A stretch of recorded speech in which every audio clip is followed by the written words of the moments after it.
আগামীর বাংলাদেশ আল্লাহর কোরআন দিয়ে চলবে, আমরা এই পক্ষে সবাই এক। দুইটা জিনিস আল্লাহ তাআলা আঁকড়ে ধরবার ঘোষণায় কোরআনে দিয়েছে, আমি কি বলবো? তার ভেতরে প্রথম নাম্বার ওয়াতাসিমু বিহাবলিল্লাহি জামিআও ওয়ালা তাফাররাকু। আল্লাহ বলেন তোমরা শক্ত করে, কি করে? সবাই বলেন হাবলুল্লাহ। হাবলুন মানে রশি, রজ্জু। কোরআনের 55টা নাম আছে, তার ভিতরে হাবলুল্লাহ একটা, কোরআন একটা, ফুরকান একটা, শিফা একটা। আল্লাহ বলেন তোমরা আমার এই রশি নামক কোরআনকে আঁকড়ে ধরো, ওয়ালা তাফাররাকু, এর থেকে বিচ্ছিন্ন লাইনচ্যুত হইও না। এই জন্য আমাদের মত পার্থক্য থাকতে পারে, আকীদাগত সমস্যা আমাদের ভেতরে থাকতে পারে, কিন্তু আল্লাহর কোরআনের জন্য আমরা কয় বলেন বলেন বলেন। দুই নাম্বার আর একটা জিনিস আল্লাহ আঁকড়ে ধরতে বলেছেন। আপনি এটা সূরা শুরার 42 সূরার 13 নাম্বার আয়াতের মাঝ অংশে পাবেন, আন আকিমুদ্দিন ওয়ালা তাতাফাররাকু ফি। আল্লাহ বলেন তোমরা আমার দ্বীন প্রতিষ্ঠা করো, এ নিয়ে মত পার্থক্য করো না। কে বলছেন জানো? সবাই বলেন। তাহলে দুইটা জিনিস আল্লাহ আঁকড়ে ধরতে বললেন, প্রতিষ্ঠা করতে বললেন, এর থেকে আমরা যেন আমরা যেন মত পার্থক্যে লিপ্ত না হই, আমরা যেন বিচ্ছিন্ন না হই। এই জন্য আল্লাহ তাআলা তাগিদ দিলেন তোমরা আমার কোরআনকে আঁকড়ে ধরো, এর থেকে বিচ্ছিন্ন হইও না, আমার দ্বীন প্রতিষ্ঠা করো, এ নিয়ে তোমরা মত পার্থক্য করো না। কে বলছেন? এই জন্য আমাদের ভিতরে ভিন্নতা থাকবে, এটাই স্বাভাবিক, কিন্তু আল্লাহর কোরআন দিয়ে নিজে চলবো, আগামীর বাংলাদেশ যেন চলতে পারে, এই পক্ষে কি কোনো ভিন্নতা থাকতে পারে? যদি থাকে বুঝতে হবে ওটা মুনাফিক। মরে যাবার পরে ওর গোসলও দেওয়ার দরকার নেই, ওরে কাফনও পরার দরকার নেই, ওর জন্য কবর খোঁড়ারও দরকার নেই। যদি পারেন পানিতে ভাসিয়ে দেবেন, নতুবা আগুনে পুড়িয়ে দেবেন। ওর জন্য কাজ কয়টা বলেন না কেন? যদি কারোর যদি আপত্তি থাকে যে কোরআন দিয়ে দেশ কেন চলবে, আমাদের তো সংবিধান আছে, হে আছে, হো আছে, ওটা মরে গেলে ওর জন্য জানাজা কিচ্ছুর দরকার নেই, হয় পানিতে ভাসিয়ে দেবেন, নতুবা আপনি আগুনে পুড়িয়ে দেবেন। বলেন না কেন? কারণ ওরে কবর দেয়াও যা, বলেন বলেন, কারণ জিন্দা থাকতে কোরআনের পক্ষে থাকার জন্য আইন জারি করেছিলেন কে? এই যে সূরা কসাসের 85 নম্বর আয়াতে আপনি ব্যাখ্যা পাবেন। আল্লাহ বলেন ইন্নাল্লাযী ফারাদা আলাইকাল কোরআন, নিশ্চয় আমি আল্লাহ কোরআনের বিধান মানা তোমাদের জন্য ফরজ করে দিয়েছি। আপনি বিধানটা মানবেন কখন? মানাবেন কখন? মরে গেলে। বলছে মরে গেলে। এই কোরআন মানবেন কখন? মরে গেলে। মরার তাহলে মরার আগে কোরআন মানবেন, মানাবেন, এই পক্ষে থাকার কথা। কিন্তু আপনি না থেকে আবু জাহেল, আবুল আহাবের মতো সর্বাত্মক প্রচেষ্টা চালিয়েছেন আগামীর বাংলাদেশে যেন কোরআনের রাজ কায়েম না হয়। এখন আমি আপনার বিবেকের কাছে প্রশ্ন করছি, মরে যাবার পরে এই কোরআনের নিয়ম নীতি দিয়ে আপনার জানাজা 3 দিন 7 দিন 40 দিলে আল্লাহ নেবে? সারা দিন ওনার বাসায় কাজ করলেন, সন্ধ্যাবেলায় আমারে ফোন দিলেন, হুজুর টাকা দেন। আমি কি টাকা দেব? কি দেব? ঝাড়ি দেব? টাকা দেব মানে? তার মানে ওনার কাজ করেছেন, আপনি ওনার কাছ থেকে বেতন নেবেন? হ্যাঁ, আপনাকে উনি আপনাকে বেতন দেবে। শুধু বেতন না, বরং দোকানে নিয়ে আরো 10 টাকা খাওয়ায়, তারপরে টাকা দেবেন। বলেন না কেন? তা আপনি সারা দিন সারা জীবন কোরআনের বিরুদ্ধে স্লোগান করলেন, আবু জাহেল, আবুল আহাবের মতো। আজীবন কোরআনের রাজ যারা বাংলায় কায়েম করতে চেয়েছে, তাদের দেখলেই আপনি স্লোগান দিয়েছেন, হুজুরের চামড়া তুলে নিব আমরা। মরিয়ে যাবার পরে হুজুর দিয়ে জানাজা কেমনে নেবে আল্লাহ আমারে বলেন? কারণ হুজুর দেখলেই তো আপনার গা চুলকাতো। এরকম অ্যালার্জি ধরা মানুষ দেশে নেই? হুজুর দেখলেই ও আর ঠিক থাকতে পারে না। আমরা যদি একটু আসতে যাই, দেখ দেখ দেখ দেখ দেখ দেখ, হুজুর এত খাওয়া খেয়েছে, নড়তে পারে না। যদি একটু জোরে যাই, দেখ দেখ দেখ, হুজুর কত দাওয়াত পেয়েছে। বলে না কেন? এদেশে এরকম মানুষ নেই? অথচ হুজুরদের সমালোচনা যে মানুষগুলি করে আপনি মিলিয়ে দেখবেন জীবনে কোনোদিন হুজুরদের দাওয়াত দিয়ে খাওয়ায় না, এমনকি দোকানে এক কাপ চা খাওয়ার পর্যন্ত দাওয়াত দেওয়ার সাহস পায় না। অথচ এই লোকগুলি চার দোকান গরম করে, হুজুররা ভালো পোশাক পরলে, হুজুররা ভালো খেলে আর সহ্য করতে পারে না, চার দোকান গরম করে ফেলে। এই লোকগুলো হুজুর বিদ্বেষী। কি বিদ্বেষী বলেন? আজীবন কোরআনের বিরুদ্ধে আবু জাহেল আবুল হাবের মতো লেগে মারা গেলেন, হুজুরদের চামড়া তুলে নেবেন এই স্লোগান দিয়ে মারা গেলেন। আপনি কি মনে করেন ওই হুজুর আপনার জানাজা নিয়ে দাঁড়ালো আর আল্লাহ কবুল করে নিল? হ্যাঁ, সারাদিন বিএমপির অফিসে আপনার বিএমপির মিছিল করলেন, আর সন্ধ্যাবেলায় জামাত ইসলামের অফিসে গিয়ে যদি বলেন যে আমাদের 500 টাকা দেন আমরা চা নাস্তা খাবো, দেবে? জামাতি ইসলাম দিতে পারে, কিন্তু অন্য দল দেবে না, আরো জুতো দেখাবে।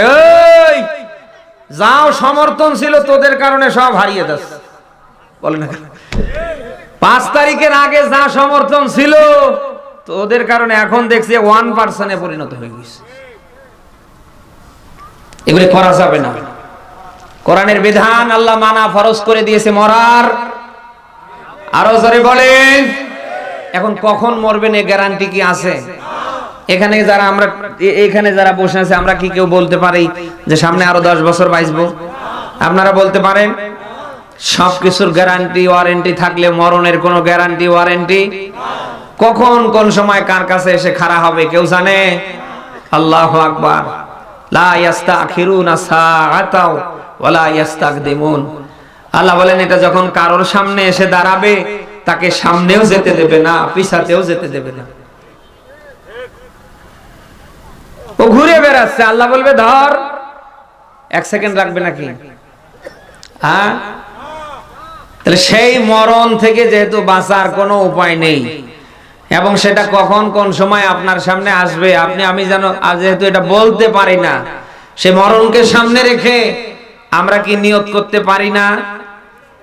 হ্যাঁ, জীবন যাকার থাক, কোরআন আছে যেখানে, আমরা আছি সেখানে। কারা পারি দেখি? লিল্লাহে তাকবীর।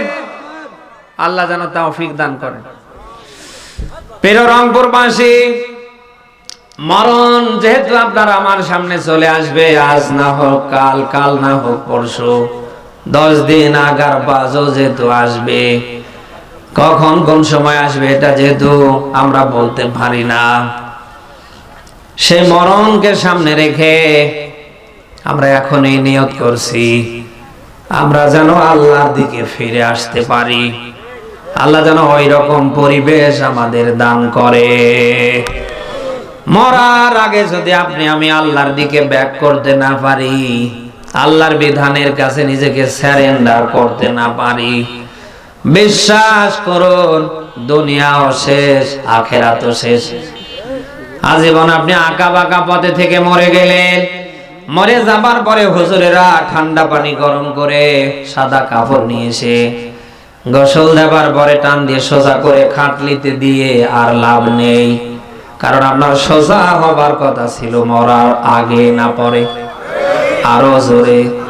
90 বছর 80 বছর হায়াত পেয়েছিলেন, আল্লাহ অনেক সুযোগ দিয়েছিলেন, বান্দা এখনো সময় আছে, সোজা হ, ফিরে আয়। এত লং সময় পাবার পরেও কিন্তু আপনি কাজে লাগাতে পারেননি। আপনার দৃষ্টি আমি আকর্ষণ করছি, জিন্দা থাকতে যদি আপনি আল্লাহর দিকে ব্যাক করতে না পারেন, আল্লাহর বিধানের কাছে আপনি যদি নিজেকে সারেন্ডার করতে না পারেন, আপনার দুনিয়াও শেষ হবে, আখিরাতও শেষ হবে। মরণ যখন কারোর সামনে চলে আসবে, বাঁচার জন্য যতই চেষ্টা করেন আর বাঁচতে পারবেন না। বাদশাহ সাদ্দাদের কথা আমার মনে পড়ে গেল। হযরত হুদ আলাইহিস সালাম তার কাছে দিনের দাওয়াত নিয়ে গেলেন, ডাক দিয়ে বললেন, বাদশাহ পড়েন লা ইলাহা ইল্লাল্লাহ, পড়েন লা ইলাহা। চাটা নাই ভাই?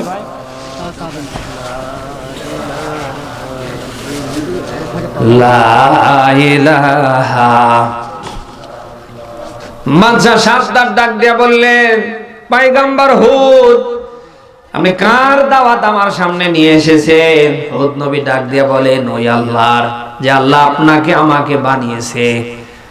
বাদশাহ সাদ্দাত ডাক দিয়ে বললেন, বাদশাহ সাদ্দাত ডাক দিয়ে বললেন, পয়গম্বর হুদ, আমি যদি আপনার ওই আল্লাহর কথা মতো কালমা পড়ে ঈমান আনি, আপনার আল্লাহরে আপনারে মানি, তাহলে কি দেবে আমারে?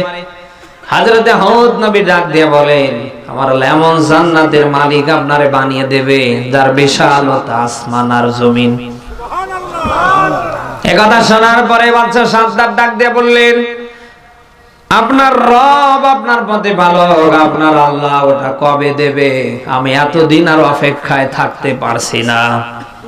আপনি যদি বেঁচে থাকেন, আমিও যদি বেঁচে থাকি, আপনার সামনে ওই রকম বালাখানা আমি বানিয়ে ছাড়বো।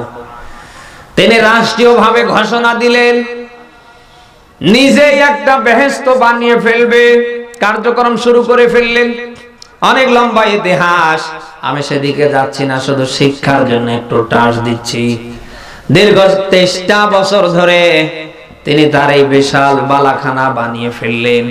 উদ্বোধনের দিন ধার্য হলো, গোটা রাষ্ট্রের ভেতরে এলান জারি করা হলো, বাদশার নির্মিত বালাখানা আগামীকাল উদ্বোধন হবে। সবাইকে দাওয়াত দিয়েছে, অতিথিরাও এসেছে। সামনে এরকম ফিতা কাটবে, বাদশা ঢুকবে, এরপরে সবাই ঢুকে যাবে। ঠিক গেট বরাবর যাহা এসেছে, আল্লাহ তাআলা উপর থেকে মালাকুল মাউত আজরাইলকে আল্লাহ ওই জায়গায় দাঁড় করে দিয়েছে। মালাকুল মাউত ফেরেশতা আজরাইল সাদা পোশাক পরে দাঁড়িয়ে আছে। ফিতা কাটার আগে বাদশার নজরে পড়েছে ওই সাদা পোশাকধারী মানুষটারে। ডাক দিয়ে বলছেন, কে গো তুমি? কোথায় তোমার বাড়ি? আমার তো মনে হয় না যে আমার এই রাজ্যে তোমার কোথাও বাড়ি ঘর। মালাকুল মাউত মানুষের মতো আওয়াজ দিয়ে বলেন, দুনিয়ায় কোথাও আমার বাড়ি নেই, ঘর নেই। এই দুনিয়ার কোন পথে পথচারী মুসাফির আমি না, আমি আল্লাহর পক্ষ থেকে মালাকুল মাউত ফেরেশতা আজরাইল। বাদশা সাদ্দাতের জান আছে, ডাক দিয়ে বলছেন, মালাকুল মাউত ফেরেশতা আজরাইল কি চাই? কিচ্ছু চাই না, আল্লাহ পাঠিয়েছে তোরে ধরবো আর নিয়ে যাব। দুইটা হাত এরকম করে বের করে দিলেন, ডাক দিয়া বললেন, মালাকুল মাউত ফেরেশতা আজরাইল, দীর্ঘ 23টা বছর ধরে এই বালাখানা নির্মাণ হয়েছে, অন্তত আমারে ঘোড়া থেকে মাটিতে নামতে দেন, ফিতাটা কেটে শুধু ঢোকবো আর বের হবো। আজরাইল ডাক দিয়া বলেন, আল্লাহ আমারে কাউরে সামনে পাঠালে তাকে সামনে পেছনে 1 সেকেন্ড ছেড়ে দেয়া হয় না। আজরাইল হাত বাড়াতে দেরি, ও শয়তান সহ আর ঘোড়া মাটিতে পড়ে মরে যেতে দেরি না। ঘটনা বলার উদ্দেশ্য আমার না, এখান থেকে শিক্ষা আছে। আপনি যাই হন না কেন, আজরাইল আসলে আর বাঁচার সুযোগ। বলে ফেরাউনের জীবনী দেখবেন, হযরতে মুসা আলাইহিস সালাম, হারুন আলাইহিস সালাম, দুই ভাই বারবার ফেরাউনের কাছে গিয়েছে, দাওয়াত দিয়েছে। ফেরাউন পর কালিমা লা ইলাহা,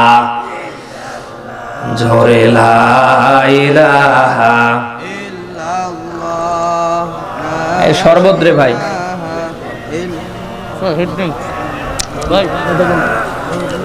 লা ইলাহা ইল্লাল্লাহ মুসা কালিমুল্লাহ। বারবার মুসা আলাইহিস সালাম, আপনাদের কষ্ট হচ্ছে, আমি কিন্তু পারছি না। আমার পুরো জার্নি আমার মানে খুব খারাপ লাগছে। 10টায় যদি উঠাতেন, 2 ঘন্টা কথা বলবেন, এতক্ষণ মোনাজাত দিতাম, সবাই চলে যেতাম। এত বক্তা রাখার দরকার আছে ভাই, একেবারে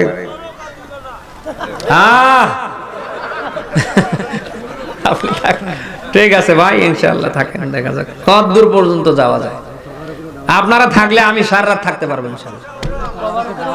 হ্যাঁ, তবারক আছে, শেষে খেয়ে দিয়ে কালকে রোজা থাকবো ইনশাআল্লাহ, ঠিক আছে না? হযরতে মুসা এবং হারুন দুইজন মিলে বারংবার ফেরাউনের কাছে গিয়েছে। ফেরাউন কোনোভাবে কালমা পড়েনি, আরো বিরোধিতা করেছে। এক পর্যায়ে রাষ্ট্রীয়ভাবে আইন পাস করেছে, হে মুসা, তুমি যদি আমারে বাদ দিয়ে আর কাউকে রব বলে ইলাহ বলে মানো, লা জাআলান্নাকা মিনাল মাসজুনিন, তাহলে তোমাকে আমি জেলখানায় বন্দী করব। এই সেই ফেরাউনকে যখন আল্লাহ পানিতে চুবিয়ে চুবিয়ে মারছিলেন, ফেরাউন মরণ থেকে বাঁচবার জন্য ঈমানের ঘোষণা দিয়েছিলেন, ক্বালা আমানতু আন্নাহু লা ইলাহা ইল্লাল্লাযী আমানাত বিহি বানু ইসরাঈল ওয়া আনা মিনাল মুসলিমিন। এটা সূরা ইউনূসের 90 নম্বর আয়াতে পাবেন। আল্লাহ তাআলা বলেন, ফেরাউনকে যখন আমি পানিতে চুবিয়ে চুবিয়ে মরণ দিচ্ছিলাম, ঠিক ইন দা মিন টাইমে ফেরাউন এই কথাই বলছিলেন, আল্লাহ আমি তোমার উপর ঈমান আনলাম যেরকম ঈমান এনেছিল বনি ইসরাঈলরা। ওয়া আনা মিনাল মুসলিমিন, আমি ওই মুসলিমদের ভেতরে একজন। এত কথা ওই সময় ফেরাউন বলার পরে আমি জানতে চাই আল্লাহ কি মরণ থেকে তারে ছেড়ে দিয়েছে? ঘটনা বলার উদ্দেশ্য আমার না, এখান থেকে শিক্ষার জন্য বলছি। আজরাইল যখন কারোর সামনে আসবে, তাকে সামনেও যেতে দেবে না, পিছনেও যেতে দেবে না। তামাম পৃথিবীর বিভিন্ন জায়গা থেকে আপনি বাঁচতে পারবেন, কিন্তু মরণ থেকে নিজেকে বাঁচানোর মতো কোন রাস্তা আছে? আপনি যদি সীসা ঢালা প্রাচীরের ভেতরে অবস্থান করেন, মরণ সেখানে যেতে পারে না? পারে না? আপনি সূরা মুলক 67 নম্বর সূরার 29 নম্বর পারার প্রথম নম্বর পৃষ্ঠার 2 নম্বর আয়াতে ব্যাখ্যা দেখবেন, আল্লাযী খালাকাল মাউতা ওয়াল হায়াতা লিয়াবলুয়াকুম আইয়ুকুম আহসানু আমালা ওয়া হুয়াল আজিজুল গফুর। বলেন আল্লাহু আকবার। আয়াতটার দিকে খেয়াল করেন, আল্লাযী খলাকাল মাউতা, মাউতটাকে আল্লাহ আগে দিলেন, এরপরে ওয়াল হায়াতা, হায়াতকে আল্লাহ পরে দিলেন। এই আয়াত নিয়ে সব আলেমরা ব্যাখ্যা দিয়েছেন। আল্লাহ তাআলা মৃত্যুকে এই জন্যই আগে দিলেন, হায়াতকে আল্লাহ পরে এই জন্যই দিলেন। পৃথিবীতে মানুষ যত বছর বেঁচে থাক না কেন, যতই ক্ষমতা দেখাক না কেন, তাকে কিন্তু মরা। বলেন বলেন বলেন, পৃথিবীতে মানুষ আগে কি মরা অবস্থায় এসেছে না জিন্দা? বলেন। নির্দিষ্ট একটা সময় শেষ হবার পরে আমরা মরে যাব, এরকম না? বলেন না কেন? আয়াতটা তো এরকম হবার কথা ছিল, আল্লাযী খলাকাল হায়াতা ওয়াল মাউতা, কিন্তু না, আল্লাযী খলাকাল মাউতা ওয়াল হায়াতা, মাউতাকে হায়াত। আরো জোরে। সব আলেমরা ব্যাখ্যা দিয়েছে, আপনি যতদিন দুনিয়ায় বেঁচে থাকেন অসুবিধা নেই, আপনি যাই হন না কেন, দুনিয়ায় আপনি যাই করেন না কেন, সব থেকে বাঁচতে পারলেও মরণ থেকে বাঁচতে পারবেন না।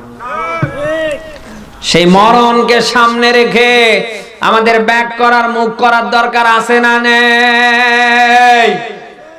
আল্লাহ যেন এরকম পরিবেশ আমাদের জন্য কায়েম করে দেয়। দরুদ ও সালাম মানবতার মহান নবী মুহাম্মদ রাসূলুল্লাহর উপর পড়েন সাল্লাল্লাহু আলাইহি ওয়াসাল্লাম। আমি আপনাদের সামনে সূরা মাইদা, কোন সূরা বলেন তো? 74 নম্বর আয়াত পড়েছি। আমি কি ব্যাখ্যায় যাব না শেষ করে দেব? এর জবান খুলে বলেন, আউযু বিল্লাহি মিনাশ শাইতানির রাজিম, বিসমিল্লাহির রহমানির রহিম, আফালা ইয়াতুবুনা ইলাল্লাহি ওয়া ইয়াস্তাগফিরুনা ওয়াল্লাহু গফুরুর রহিম। সূরা মাইদা কোন সূরা বলেন? 5 নম্বর সূরার 7 নম্বর পারার 19 নম্বর পৃষ্ঠার আমরা 74 নম্বর আয়াত পড়েছি। কি আছে আয়াতের ভেতরে? এখান থেকে স্বল্প সময় শিক্ষা নিয়ে আমরা মোনাজাত দিয়ে এরপরে যাব ইনশাআল্লাহ। পারবেন না? আল্লাহ তাআলা বলেন, আফালা ইয়াতুবুনা ইলাল্লাহ। ও বান্দা তোমরা কি আমার দিকে ফিরে আসবা না, ব্যাক করবা না? কে বলছে? ওয়ায়াস্তাগফিরুনা, তোমরা কি আমার কাছে ক্ষমা চাইবা না, মাফ চাইবা না? কে বলছে? আল্লাহু গফুরুর রহিম, আল্লাহ ক্ষমাশীল, আল্লাহ দয়ালু। এই আয়াতের ভেতরে চারটা কথা। কয়টা? প্রথম কথা, বান্দা তোমরা কি আমার দিকে ফিরে আসবা না। 2 নম্বরে, আমার কাছে কি মাফ চাইবা না। আমি আল্লাহ ক্ষমাশীল, আমি আল্লাহ দয়ালু। ক্ষমাশীল দয়ালুকে আমরা যা করছি, আল্লাহ যদি গফুর আর রহিম না হতেন আমরা কি বাঁচতে পারতাম? বলেন বলেন বলেন। এত কিছু করার পরেও দেখেন এখনো আল্লাহ আমাকে আপনাকে সুস্থ রেখেছে। অন্তত ডাউল ভাত খেয়ে রাতের বেলা ঘুম পাড়ার ব্যবস্থা পর্যন্ত আল্লাহ করে দিচ্ছে। আমরা যা করছি, আল্লাহ যদি আমাদের উপরে ক্ষমা না রাখতেন, আমাদের উপরে দয়ার হাত না রাখতেন, আমরা যা করছি তার জন্য কি আমরা এতদিন বাঁচতে পারতাম? বলেন।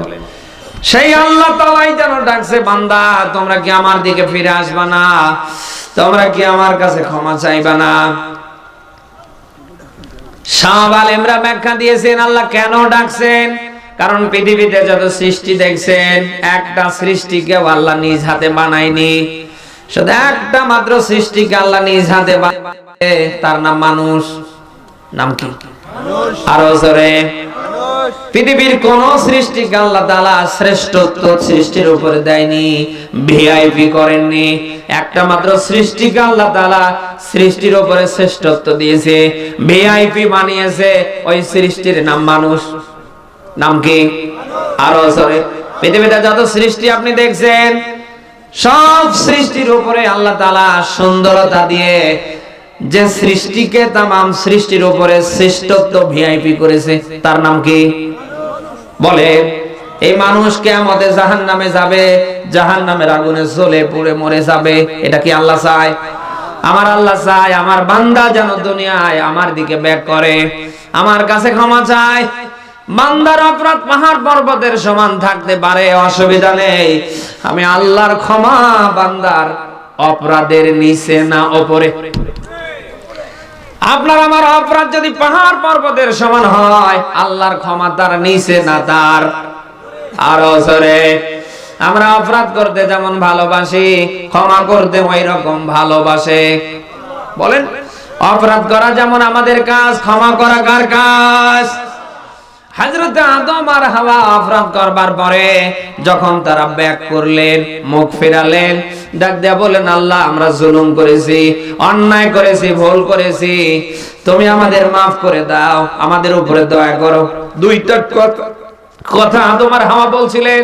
প্রথম কথাটা হচ্ছে ওয়াইল্লাম তাগফির লানা, আল্লাহ তুমি যদি মাফ না করো, অতরহামনা তুমি যদি আমাদের উপরে দয়া না করো। এই যে লানা কুনান্না মিনাল খাসিরিন, আমরা দুজনেই ধ্বংস হয়ে যাব।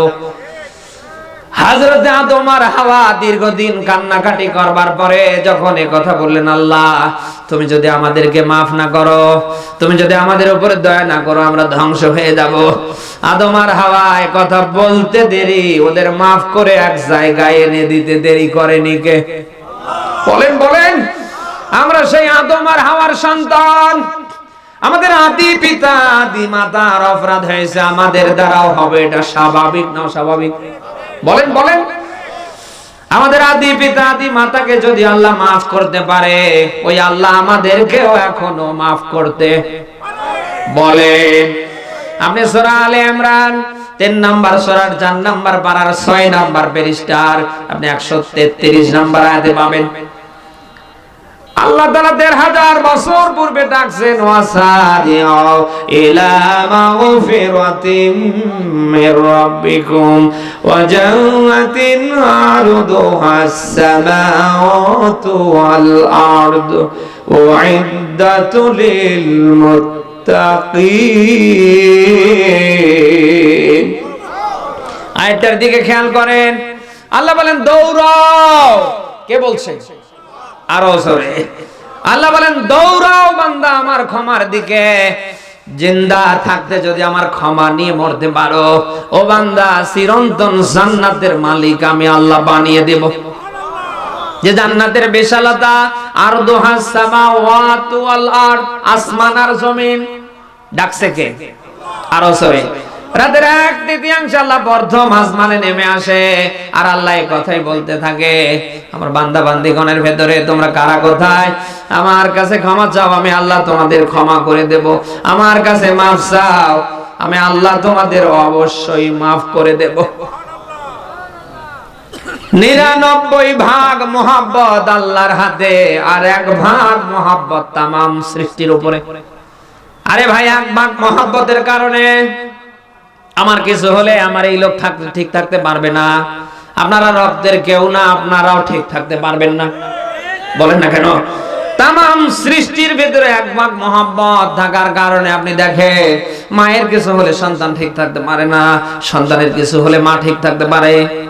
বলেন, 1 ভাগ মোহাব্বতের কারণে যদি এই হয়, 99 ভাগ মোহাব্বত আছে কার কাছে? ওই আল্লাহ বারবার আপনার দিকে তাকিয়ে আছে, আমার বান্দা কোন সময় কখন আমার দিকে ব্যাক করবে। বিশ্বাস করুন, আপনি যা করেছেন অসুবিধা নেই। আপনি যদি ফেরার মতো ফিরতে পারেন, অবশ্যই আল্লাহ আপনাকে মাফ করে দেবে। আমরা কি ফেরার নিয়ত করতে পারি না? এজন্য আমাদের কালকে থেকে কাজ হবে, আমরা নিজেরাও আল্লাহর দিকে ব্যাক করব, আল্লাহর কাছে ক্ষমা চেয়ে নিব। 2 নম্বরে, আমাদের অধীনে আমাদের আহাল, আমাদের পরিবার, আমাদের সন্তান সন্ততি যারা আছে, তারাও যেন আল্লাহর দিকে ব্যাক করতে পারে, আল্লাহর ক্ষমা নিয়ে মরতে পারে। এমন পরিবেশ আমরা কায়েম করব। পারবো না? এখানে আমরা যারা বসে আছি, আমরা কিন্তু কম বেশি পর থেকে আমাদের পরিবারের গার্ডিয়ান। আপনার স্ত্রীর গার্ডিয়ান আপনি, আপনার ছেলেমেয়ের গার্ডিয়ান আপনি। নবীজি বলেন, কুল্লুকুম রাঈন ওয়া কুল্লুকুম মাসউলুন আন রাইয়াতি। তোমরা প্রত্যেকেই দায়িত্বশীল রাখাল, আর প্রত্যেককেই দায়িত্বের ব্যাপারে ধরা হবে। কথা শুনতেছেন? আপনার স্ত্রীর ব্যাপারে আল্লাহ আপনাকে ধরবে, আপনার ছেলের ব্যাপারে, মেয়ের ব্যাপারে আল্লাহ আপনাকে ধরবে। এজন্য আপনি স্বামী হিসাবে, বাবা হিসাবে, গার্ডিয়ান হিসাবে আজকে থেকে আপনার কাজ হবে, আপনার স্ত্রী যা করেছে অসুবিধা নেই, অন্তত তাওবা করে যেন আল্লাহর দিকে ফিরতে পারে। আপনার স্ত্রী যদি ঠিক মতো নামাজ কালাম না পড়ে, আপনার কালকে থেকে কাজ হবে আপনার স্ত্রী যেন সঠিকভাবে 5 ওয়াক্ত নামাজে দাঁড়াতে পারে। আপনার ছেলে মেয়ে যদি নামাজি না হয়, আপনার ছেলে মেয়ে যদি ইসলামের ফরজ বিধান না মানে, আপনার কাজ হচ্ছে কি করে মানতে পারে ওই পক্ষে পরিবেশ কায়েম করে দেন। বিশ্বাস করুন, আপনি যতই টুপি পরেন, যতই দাড়ি রাখেন, যত ভালো কাজ করেন, আপনার পরিবার যদি ভালো না হয়, আপনার 4 পয়সার এগুলি দাম নেই। আদা চাই দেশে আজ আমরা দেখতে পাই, অনেকে আছে দেখবেন যে নিজে নিজে বাঁচার জন্য অনেক কিছু করছে। বলে না কেন? 5 ওয়াক্ত নামাজের পাশাপাশি তাহাজ্জুদ, ইশরাক, গাবিন সব করে, মসজিদে ঢুকলে বের হতে চায় না, অথচ মিলান আর বউ নামাজ পড়ে না, আর ছেলে মেয়েরা ইসলাম মানে না। আপনি একা একা বাঁচবেন, এর নাম ইসলাম না। আল্লাহর স্পষ্ট মেসেজ, বার্তা, কু আনফুসাকুম, তোমরা নিজেরা বাঁচবে, ওয়া আহলিকুম নারা, তোমাদের আহাল পরিবারদেরকেও জাহান্নাম থেকে বাঁচাবে। আগে নিজে বাঁচার কথা, আগে না, কথা না বলে বুঝি কি করে ভাই? আগে নিজে বাঁচবেন, এরপরে আহাল পরিবার, আপনার অধীনে যারা আছে তাদের বাঁচাবেন। এই দায়িত্ব দিয়েছেন কে?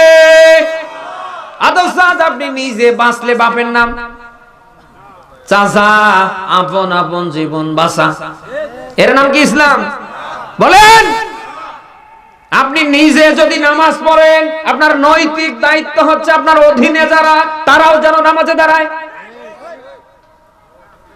অথচ আপনি 5 ওয়াক্ত নামাজ পড়েন, রোজা রাখেন, পোশাক আশাক দেখলে মানুষ আপনার দূর থেকে লম্বা সালাম দেয়, আপনার পরিবারের দিকে তাকালে একটাও নেই। বলেন না কেন? তার মানে ওপরে ফিটফাট, ভিতরে পুরাটাই এরকম চলছে না এই দেশে। অতএব এখানে যারা এসেছেন, আপনাদের দৃষ্টি আকর্ষণ করছে, কালকে থেকে আপনার পরিবারের অধীনে যারা আছে, তারা কি করে আল্লাহর দিকে ব্যাক করতে পারে, কি করে তারা আল্লাহর ক্ষমা নিতে পারে, ওই রকম একটা পরিবেশ আপনি কায়েম করে দেবেন। এখন যদি বলেন যে না, ও আমার দরকার নেই, কিয়ামতের কঠিন মুসিবতের দিন যখন কায়েম হবে, সেই দিন ওরাই বলবে, ওরা কারা? আপনার স্ত্রী, আপনার ছেলে, আপনার মেয়ে, ওরাই ডাক দিয়ে বলবে, রব্বানা আরিনাল্লাযাইনি আযাল্লানা মিনাল জিন্নি ওয়াল ইনস নাজআলহুমা তাহতা আকদামিনা লিয়াকুনা মিনাল আসফালিন। বলেন আল্লাহু আকবার। সূরা হামিম সাজদা 29 নম্বর আয়াতে আপনি ব্যাখ্যা পাবেন। সেদিন আপনার স্ত্রী, আপনার ছেলে, আপনার মেয়ে, আপনার শুভাকাঙ্ক্ষী হিতাকাঙ্ক্ষীরা ডাক দিয়ে বলবে, রব্বুল আলামিন আমাদেরকে আরই না দেখিয়ে দাও জিন আর মানুষের ভেতর থেকে যারা আমাদেরকে আজ এই পর্যন্ত নিয়ে এসেছে। সব আলেমরা ব্যাখ্যা দিয়েছে, সেদিন আপনার পরিবারের অধীনে যারা আছে তারা ডাক দিয়ে বলবে, আল্লাহ যে বাবার কারণে, যে স্বামীর কারণে আজ এই জায়গা পর্যন্ত আসা লেগেছে, আমাদের দেখিয়ে দাও। এই যে তাহাতা আকদামিনা লিয়াকুনা মিনাল আসফালিন, সব শেষে যখন আল্লাহ তাদের সামনে দাঁড় করাবে, আপনার স্ত্রী, আপনার ছেলে, আপনার মেয়ে জোড়া পায়ের লাঠি দিয়ে আপনাকে সহ জাহান্নামে নিয়ে যাবে। ও হাজী সাহেব, আপনার হজ থেকে লাভ কি?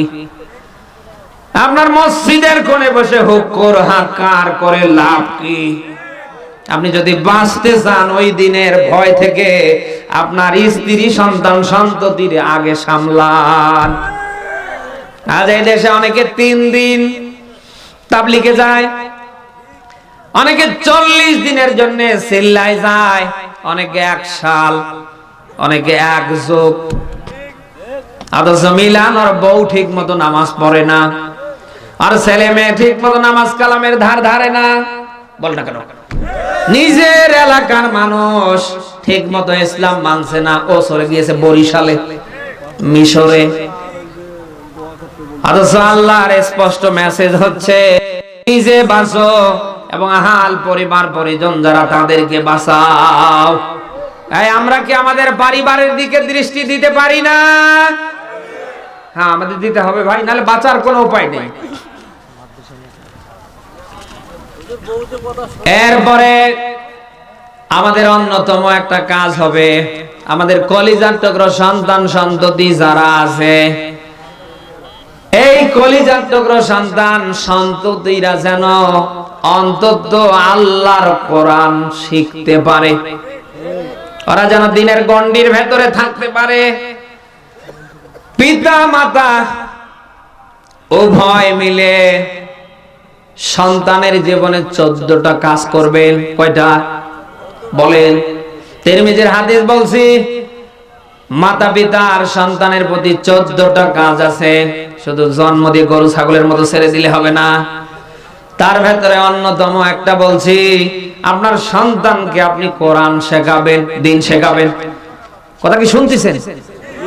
শুধু সন্তান জন্ম দিয়ে ছেড়ে দিলে হবে না, আপনার সন্তান যেন কোরআন শিখতে পারে, দিন শিখতে পারে, ওই রকম একটা ব্যবস্থা আপনার তৈরি করে দেন। বলেন না কেন? পারবেন না?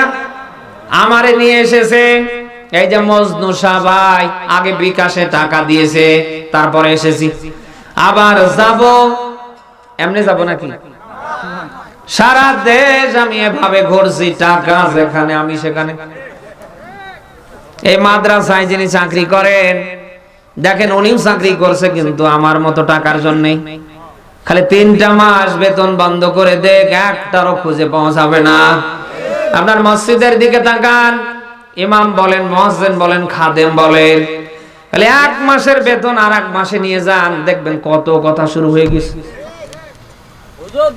যত হুজুর আপনি দেখছেন, আপনি মিলান, খাওয়া যেখানে আমরা সেখানে, খাওয়া নেই যেখানে আমরা নেই সেখানে। তার মানে আমরা সবাই ভাড়া।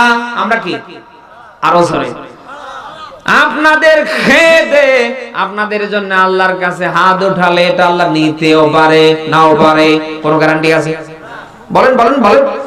আপনার মা মারা গিয়েছে, 10 বছর হলো, আপনি হুজুর সারা কিছু বুঝেন না, ওনারে দাওয়াত দিয়ে নিয়ে গেলেন, একেবারে গরু, মুরগি, হাঁস, দুধ, ডিম, দই যা আছে সব খিলে একেবারে গলা পর্যন্ত তুলে দিলেন।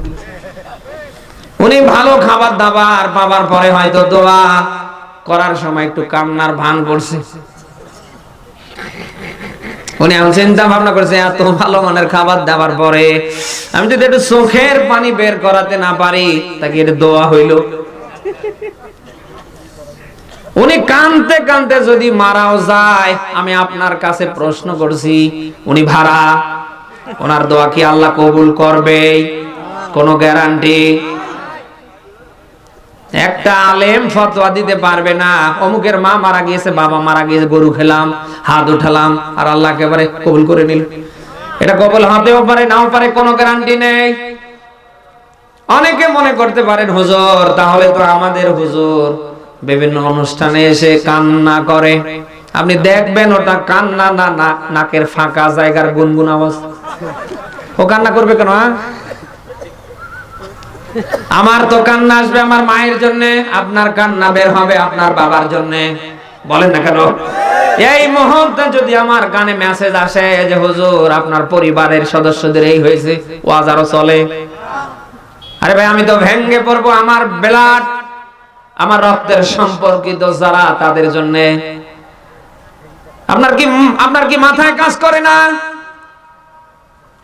আমি হুজুর আপনার মসজিদে চাকরি করি, আমি আপনার ইমাম সাহেব, আপনার মা মারা গেল, একেবারে জম্মের মতো খাওয়াই দোয়াই গলা পর্যন্ত তুলে দিয়ে আমারে একেবারে দোয়া করাই নিলেন, আর মাকে আল্লাহ জান্নাত দিলে। এ ফতোয়া কে দিল আপনার? এটা কবুল হতেও পারে, নাও পারে, কোনো গ্যারান্টি নেই। শতভাগ গ্যারান্টি দিয়ে বলছি, আপনার সন্তানকে যদি কোরআন শেখাতে পারেন, দিন শেখাতে পারেন, আপনার জন্য হাত উঠাতে দেরি, মহান আল্লাহ কবুল করে নিতে দেরি না। অথচ সেই সন্তানেরা নামাজ নেই, কালাম নেই, আল্লাহ নাই, রসুল নেই, আখেরাত পরকাল কিচ্ছু না, আছে শুধু খাও খাও। বলো না কেন? এরকম লোক এখানে নেই?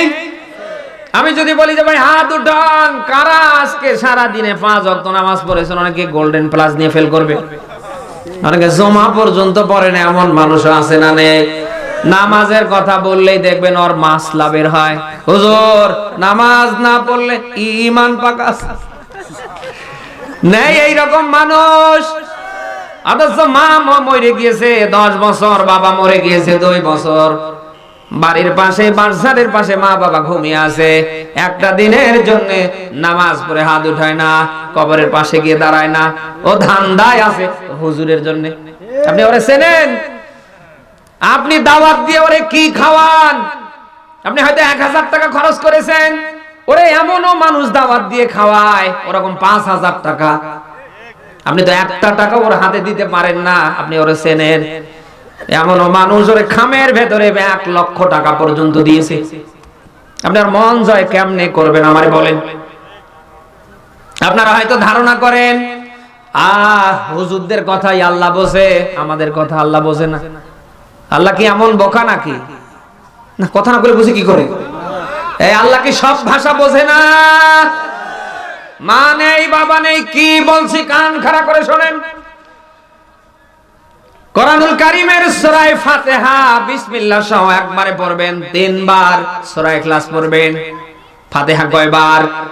সূরা ইখলাস কুল হুয়াল্লাহ কয়বার? 3 বার পড়বেন। 10 পারা কোরআন খতমের সওয়াব আল্লাহ আমলনামায় দান করবে। কিছুই যদি না পারেন হাত তুলে বলবেন, আল্লাহ যে মানে বাবা না হলে দুনিয়ার মুখ আমি দেখতাম না। ও আল্লাহ, ওই মা ওই বাবা আমার সামনে, ও আল্লাহ মা বাবারে মাফ করে দাও। আল্লাহ তো ডাক শুনবে না, বলেন না কেন? আদর্শ আজ আপনি সেটা থেকে নিজেকে আড়াল রেখে দুনিয়ার খাও খাও কোম্পানিতে আপনি নাম লিখিয়েছেন। অতএব এখানে যারা আছেন, সন্তান জন্ম দিয়ে ছেড়ে দিলে হবে না। 14টা কাজ মাথা পিতার আছে, তার ভেতরে অন্যতম সন্তান যেন কোরআন শেখে, দিন শেখে। কি শেখে? আরো জোরে বলেন। আপনি স্কুলে পড়ান, কলেজে দেন, আপনি ইউনিভার্সিটিতে দেন, আপনি জজ বানান, আপনি ইঞ্জিনিয়ার বানান, আপনি ডাক্তার বানান, আপনার যেমন খুশি আপনার সন্তানকে আপনি তেমনি বড় করেন, অসুবিধা নেই।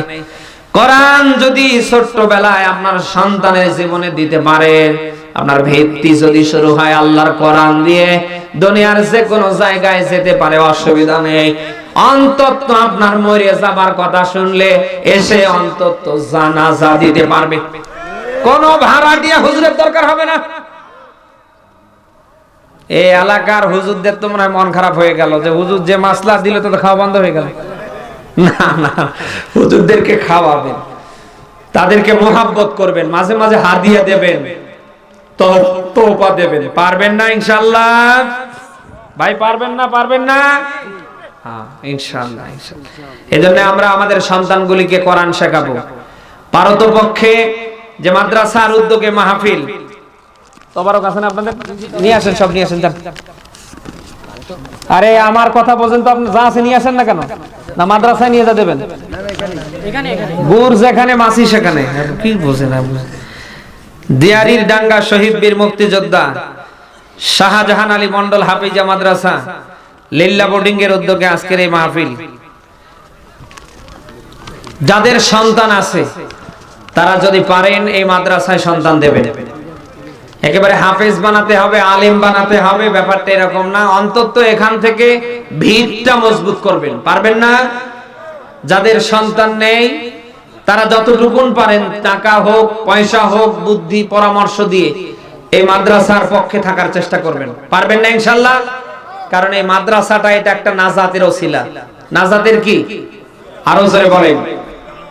আপনার একটু চেষ্টায় এই মাদ্রাসার কোন ইয়াতীম অসহায় বাচ্চা যদি আল্লাহর কোরআন শিখতে পারে, এটা কিয়ামতে জান্নাতে যাবার আপনার মাধ্যম হয়ে যাবে। এজন্য এই মাদ্রাসার দিকে নেক দৃষ্টি দেওয়ার দরকার আছে। তো যাদের সন্তান আছে আমরা দেব। আজ অনেকে বলে যে মাদ্রাসায় পড়ালে সন্তান ভাত পাবে না। কে বলেছে আপনারা বলেন তো? মাদ্রাসায় যারা পড়েছে দেখেন তো কে না খেয়ে আছে। বরং অনেকে জেনারেলে পড়াশোনা করে আপনার ঢাকায় গিয়ে রিক্সা চালাচ্ছে। বলেন না কেন? অথচ এই হুজুরদের পোশাক দেখেন, সকালে একরকম, বিকেলে আর একরকম। বলেন না কেন? আপনি কি এই এলাকায় দেখেছেন কোন হুজুরের বউ চলে গিয়েছে? চলে গিয়েছে কার বউ? বলেন না কেন? কোন মাদ্রাসায় পড়ে হুজুর হয়েছে, কোন মাদ্রাসার মুহতামিম, কোন মসজিদের ইমাম, খতিব, কোন মুয়াজ্জিন, কোন বক্তার বউ কি গিয়েছে? বলেন না কেন? এরপরও কি বলবেন যে মাদ্রাসায় পড়ালে সন্তান ভাত পাবে না? আরে ভাই, আমরা তো খেয়ে সারতে পারি না। মানুষ জামাইকে যে খাবারটা না খাওয়ায়, আমাদেরকে দাওয়াত দিয়ে তার চেয়ে ডাবল খাওয়ায়। বলেন না কেন? আজ আপনি বলেন যে মাদ্রাসায় পড়ালে সন্তান ভাত পাবে না। এটা আপনার রং ধারণা। আপনাকে যদি আল্লাহ 5টা সন্তান দিয়ে থাকে, আপনি 5টাকেই আল্লাহর কোরআন শেখান, জীবনে দিন তুলে দেন, তাম পৃথিবীতে আপনার মাথাটা সন্তানের কারণে আল্লাহ উঁচু করে দেবে। আমাদের 14 বংশ আপনি যদি হিসাব করেন, একটা আলেম পাবেন না।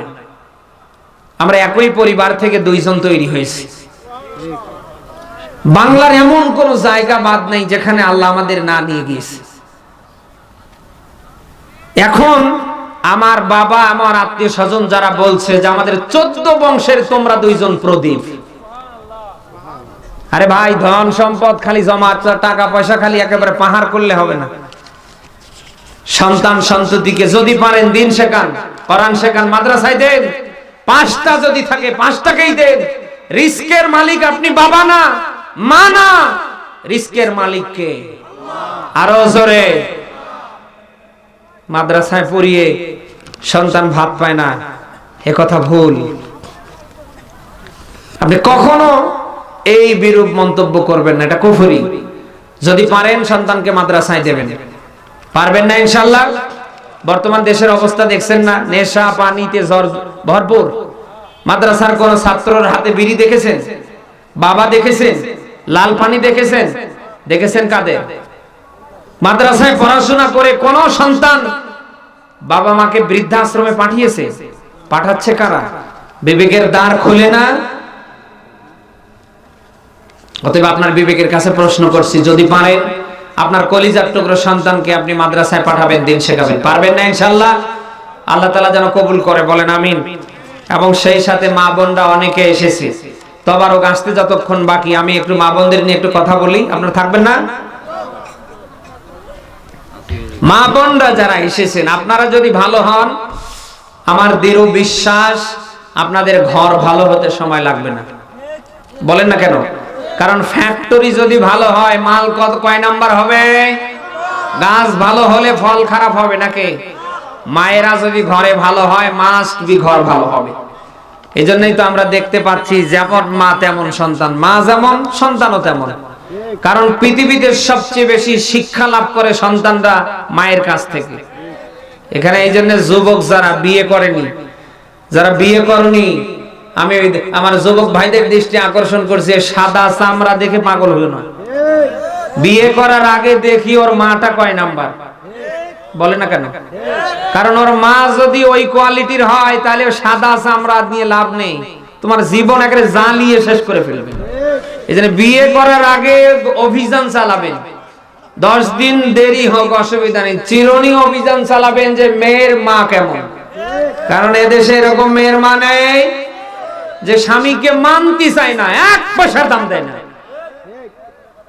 স্বামী ইনকাম করে মারা যায়, স্বামীরে দাম দেয় না। সব জায়গায় দেখবেন ওর মাতাব্বরি না।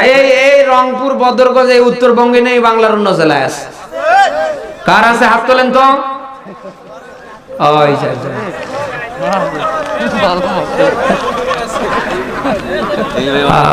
বিয়ে করার সময়, বিয়ের সময় যুবকদের দৃষ্টি আকর্ষণ করছি, নদীর পানি ঘোলায় কি? আরো জোরে, নদীর পানি ঘোলায় আর জাতের মেয়ে কালাই ভালো। বলেন না কেন? জাতের মেয়ে কি ভালো? আপনি যেটারে বিয়ে করেন অন্তত বিয়ে করার আগে চিরুনি অভিযান চালাবেন, বিশেষ করে ওর মারে দেখবেন। ওর মা যদি ভালো হয়, শান্তশিষ্ট হয়, দেখেন যে না 40 বছর ধরে ওর বাবার সাথে ঘর সংসার করছে, কোনো ব্যাড রিপোর্ট নেই, আপনি চোখ বন্ধ করে ওর মেয়েরে বিয়ে করেন, জীবনে কোনোদিন ঠকবেন না। ওর মেয়ে কোনোদিন মেরে ফেললেও পালাবে না। আর যদি দেখেন যে এই 30 বছর, 10 বছর, 20 বছর, 40 বছর সংসার করতে গিয়ে 40 বারেরও বেশি বার পালিয়েছে, আল্লাহর কসম করে কোরআনের মাহফিলে বলে গেলাম, যত তাবিজ কবজ করে নিয়ে আসেন ও টেকবে না, ও মায়ের মতো পালাবে। কারণ সন্তানরা সবচেয়ে বেশি শিক্ষা লাভ করে মায়ের কাছ থেকে। মা যেমন সন্তান। আরো জোরে, মা বোন যারা এসেছেন, আপনারা যদি ভালো হন, আমি দৃঢ় বিশ্বাস করি, বিশ্বাস রাখি, আপনাদের পরিবার শতভাগ ভালো হবে ইনশাআল্লাহ। কিন্তু আপনারা ভালো হতে পারেননি। আপনারা মিলান পুরুষের তো না, ওরা ডাবল। আপনি তাকান, ওরা ডাবল। আপনি দেখেন তো ওরা কয় ওয়াক্ত নামাজ ঠিক মতো পড়ে? আছে? আছে? যদিও অনেকে পড়ে, অনেকে এই তাবারক নিয়ে আসেন, যারা যেখানে আছেন বাহিরে থাকলে কেউ কাউকে তাবারক দেয়া হবে না। এর মেজাজ কিন্তু অনেক গরম হয়ে আছে, এত শীত পড়ছে, এরপর ভ্যানের উপরে বসে আছে। আমি যদি স্বেচ্ছাসেবকের দায়িত্বে থাকতাম 13টা বাজে ছাড়তাম। আসেন ভাই, এখন মহাব্বতের ভাই আপনারা আমার, আসেন একটু আল্লাহর রাস্তায় আসেন, আসেন, খেলা হবে। খেলা হবে না? আমরা সবাই মিলে একটু আখিরি মোনাজাত দিই, আর কিছু হোক না হোক আখিরি মোনাজাতে শামিল হয়ে যেতে চাই না। তবারক কি সব নিয়ে আসা হয়েছে? যারা যেখানে আছে সবগুলোর ধরান আর বসেন। ভাই একটু আল্লাহর রাস্তায় বসেন না কেন ভাই? বসেন, বসেন। মা বোন যারা এসেছেন, আমি আপনাদের দৃষ্টি আকর্ষণ করছি, একেবারে সবাই যে নামাজ কালাম পড়েন না, সবাই যে এরকম তাও কিন্তু না। অনেক মা বোন আছেন নামাজ পড়েন, রোজা রাখেন, কালা বোরকা পরেন, হাত মোজা, পা মোজা পরেন। আমি তাদের মোবারকবাদ, সাধুবাদ জানাই। মা বোনদের জীবনে একটা জিনিস একদমই নেই, মরে গিয়েছে। আমি কি সেটা বলবো? রাগ হবেন না তো? কারণ দেশে দেখতে পাচ্ছি 100-র ভেতরে 98টা মা বোন প্রায় দেখতে পাচ্ছি 5 ওয়াক্ত নামাজ পড়ে, রোজা রাখে। আপনি স্বামী যদি কাজা করেন ওটাও রাখে, এরপরে আপনার কালা বোরকা পরে, হাত মোজা, পা মোজা পরে। যেটা মরে গেছে করে না, সেটা হচ্ছে তারা স্বামীকে দাম মানতে বলে না কেন? আচ্ছা, নামাজ পড়া কি, রোজা রাখা, বোরকা পরা, এবার স্বামীকে মানা মনে হয় নফল। হ্যাঁ, তাহলে নামাজ পড়া যদি ফরজ হয়, রোজা রাখা যদি ফরজ হয়, তাহলে স্বামীকে মেনে নেয়া, মান্য করা ওই রকম ফরজ না।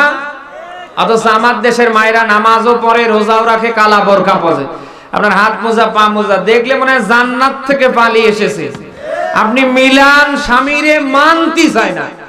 স্বামী যদি ডানে যেতে বলে বামে গিয়ে বসে থাকে, ভালো কাজের কথা বলে আরো রাখ দেখ, তোরটা তুই কর, আমারটা আমি দেখব। আমি জানি এই বদরগঞ্জে নেই, বাংলার অন্য জেলার অন্য উপজেলায় আছে। মা বোন যারা এসেছেন, আপনি যতই নামাজ পড়েন, রোজা রাখেন, যতই হাত মোজা পা মোজা কালা বোরকা পরেন, আপনি স্বামীরে যদি কষ্ট দেন, আপনার নামাজ রোজা পর্দা সব মাঠে মার।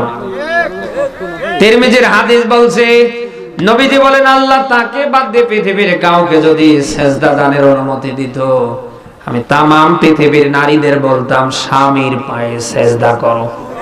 আপনি কথা শুনতেছেন? মা বোন যারা এসেছেন, আল্লাহর পরে, মা বাবার পরে সবচেয়ে দামি মানুষ এই জমিনে আপনার স্বামী। সবচেয়ে বড় পীর হচ্ছে আপনার স্বামী। কিসের আন্ত্রসিদ দরবারে, দেওয়ান বাগে, রাজার বাগে, কুতুব বাগে দৌড়ান, আপনার ঘরে তো বড় স্বামী পড়ে আছে। আপনার এই স্বামীর দিকে যতবার তাকাবেন, মহান আল্লাহ মক্কা মদিনা জিয়ারা করার সব দান করবে। অথচ সেই স্বামী না খেয়ে মরে যাচ্ছে, ঠিক মতো একটু সেবাও এই দেশে অনেকে করতে চায় না। মা বোন যারা এসেছেন, আপনার দৃষ্টি আকর্ষণ করছে, আপনার কালকে থেকে শতভাগ কাজ হবে স্বামীকে খুশি করা। স্বামী যে কাজটা করতে আনন্দ পায়, ওই কাজটা বেশি বেশি করে করার প্রচেষ্টা চালা। স্বামী যেটা করতে চায় না, আপনার কাজ হবে ওটা ছেড়ে দেয়া, বন্ধ করা। স্বামীকে যদি আপনি খুশি রেখে মারা যেতে পারেন, আর স্বামী যদি হাত উঠায়, আল্লাহ আমার স্ত্রী শেফালি রূপালী চৈতালি ভালো ছিল, এই যে এতটুকুন কথা বলাও লাগবে না, শুধু হাত উঠাবে, নবীজি বলেন সঙ্গে সঙ্গে মহান আল্লাহ স্ত্রীর জীবনের গুনাহ মাফ করে দেবে। কি করছেন আপনি বলেন? আজ সেই স্বামীর জন্য আপনি কিছুই করতে পারেন না। বিশেষ করে পোশাক আশাক আমরা কিনে দিয়ে মারা যাই। আপনি দেখেন, একটা দিনের জন্য আমাদের সাজে না। বাজার মার্কেট বিভিন্ন অনুষ্ঠান বাড়ির কথা শুনলে ওদের সাজগোজ দেখে কে? বলেন না কেন? মা বোন যারা এসেছেন, আপনি একমাত্র সাজতে পারবেন আপনার স্বামীর জন্য। বিবাহিত নারী যারা, কান খাড়া করে শুনবেন, আপনার বাবার জন্যও সাজা আপনার জন্য জায়েজ নেই। আপনি সাজতে পারবেন শুধু স্বামীর জন্য। অথচ স্বামী বেচারা কিনে দিয়ে মারা যায়, একটা দিনের জন্য সাজে না। বাজার মার্কেটে যাবার কথা শুনলে 4 ঘন্টা ধরে সাজে। অথচ রাসূলের হাদিস বলছে, কোন স্ত্রী যদি স্বামীর জন্য সাজুগুজু শুরু করে, এটা যতক্ষণ সময় লাগবে আল্লাহ নফল নামাজ পড়ার সওয়াব আমলনামায় দান করবে। স্বামী সুন্দরতার দিকে চাকচিক্যর দিকে তাকিয়ে যদি মুস্কি হাসি দেয়, মহান আল্লাহ ওই স্ত্রীর সাগীরা গুনাহ মাফ করে দেবে। অথচ আমার দেশের মায়েরা তা পারে না। মা বোন যারা এসেছেন, কখনো এই কাজগুলি করবেন না। আপনার স্বামী যেন আপনার উপরে রাজি আর খুশি থাকে, এই কাজগুলি করবেন। আল্লাহ তাআলা মা বোনদেরকে যেন এই জ্ঞান দান করে, বলেন আমিন। আমার কাছে নিউজ এসেছে, অনেক মা বোন এরকম আছে যে রাতের বেলায় স্বামীর সাথে খারাপ ব্যবহার করে, একটু দেরিতে বাসায় আসলে আর ঢুকতে দেয় না। আছে? কার আছে? হাত তোলেন তো। আপনি এখনো ওরে নিয়ে আছে? না, মা বোন যারা এসেছেন, এগুলি করা যাবে না। আপনাদেরকে বোঝার জন্য একটা হাদিস বলছি। নবীজি বলেন, স্বামী যখন বাহির থেকে ঘরে আসবে, খুব খেয়াল করে শুনবেন, স্বামী যখন বাহির থেকে কোথায় আসবে?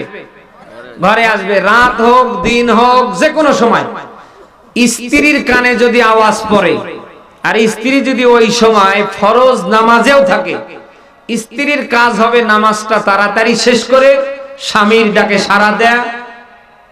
কি বলছে ঠিক। নামাজটা সংক্ষেপ করে তাড়াতাড়ি শেষ করে স্বামীরটাকে সারা দিয়ে তাকে ঘরে নিয়ে বসানো, তার চাহিদা মেটানো তার জন্য ফরজ।